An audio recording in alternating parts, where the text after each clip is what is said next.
নমস্কার বন্ধুরা, আমি আজকে বিকেলবেলার জলখাবারের রেসিপি বানিয়ে আপনাদেরকে দেখাবো। তো চলুন দেখা যাক কীভাবে বানাই। তো আমি দুটো আলু নিয়েছি, এই আলুটাকে আমি ছাড়িয়ে কেটে নেব।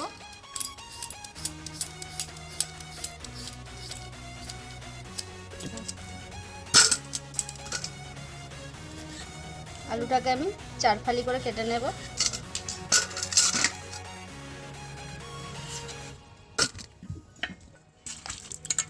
এবার আমি এগুলোকে ভালো করে ধুয়ে নেব। আমি একটা প্রেসার কুকার নিয়েছি, তাতে আমি আলুগুলোকে দিয়ে দেবো।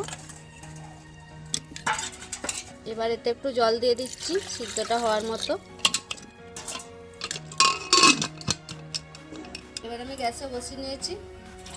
তো আলুটা সিদ্ধ হয়ে গেছে। এবার আমি একটা গ্লাস নিয়েছি, এই গ্লাসটাই করে আলুগুলোকে ভালো করে গেলে নেব।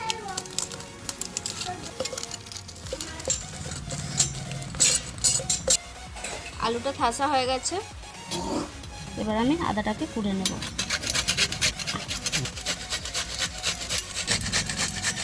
তো আদাটা কুড়া হয়ে গেছে। এখানে আমি কড়াইটা বসিয়ে নিয়েছি। এবার আমি একটু তেল দিয়ে দেবো। তেলটা গরম হয়ে গেছে। এবার আমি দুটো শুকনো লঙ্কা দিয়ে দেবো, আর দিচ্ছি গোটা জিরে, আর দিচ্ছি আদা।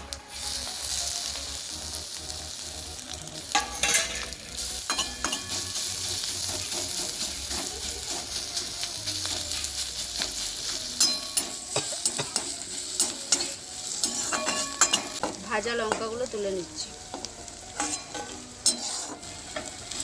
তো আদাটা ভাজা হয়ে গেছে, আমি গ্যাস নিভিয়ে দিয়েছি।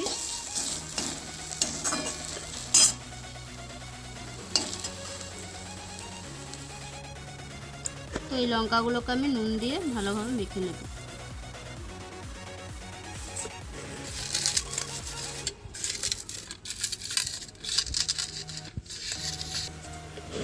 এবার আমি এই আদাটাকে দিয়ে দেবো। এবার আমি সিদ্ধ আলুটাকে দিয়ে দেবো।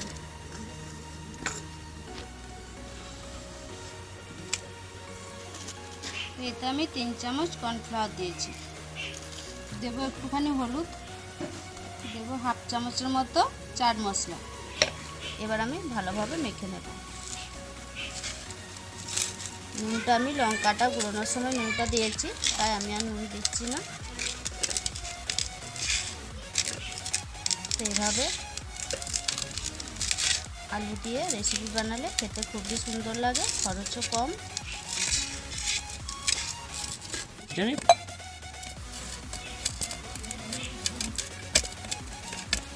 তো আলুটা মাখা হয়ে গেছে। হাতে একটু করে তেল নিয়ে ছোট ছোট করে পাকিয়ে নিচ্ছি।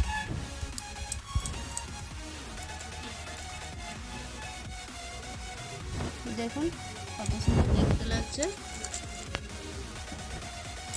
দেখতে যেমন সুন্দর, খেতেও খুবই সুন্দর। এই জিনিসগুলো সব বাড়িতেই থাকে, আনতে যাওয়ার কোনো প্রয়োজন নেই। বাড়িতে থাকা উপকরণ দিয়ে এইভাবে বানিয়ে নিন।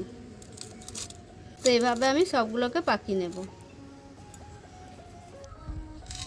তো সবগুলো পাকানো হয়ে গেছে। এবার আমি একটা ডিমকে ফাটিয়ে নেব। দিয়ে দেবো সামান্য নুন, ভালোভাবে ফাটিয়ে নেব।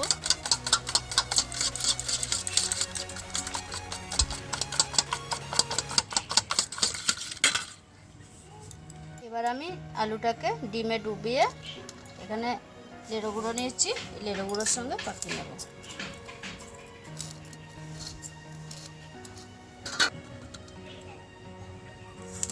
আপনারা চাইলে ব্রেড ক্রামও ইউজ করতে পারেন। আমাদের বাড়িতে লেড়ো গুঁড়ো ছিল, তাই আমি লেড়ো গুঁড়ো দিয়ে করে আপনাকে দেখাচ্ছি। সবগুলো পাকানো হয়ে গেছে। তো আমি আগে থেকে তেলটা বসিয়ে নিয়েছি, তেলটা গরম হয়েই গেছে। এবার আমি এগুলোকে একটা একটা করে ছেড়ে দেবো।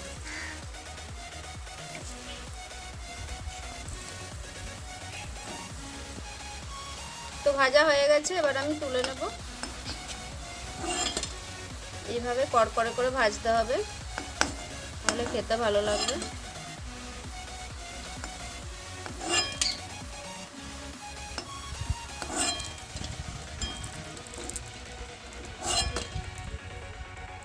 তো এইভাবে আমি সবগুলোকে ভেজে নেব।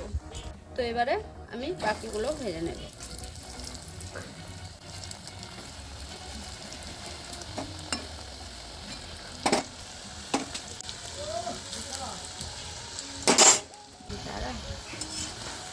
তো ভাজা হয়ে গেছে, দেখতেই পাচ্ছেন। এবার আমি এগুলোকে সব তুলে নেব। তার আগে গ্যাসটা অফ করে দিই।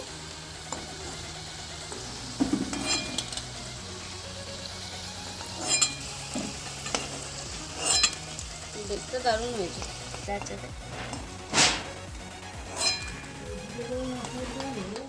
তো আমাদের রেসিপি তৈরি, দেখুন কত সুন্দর লাগছে।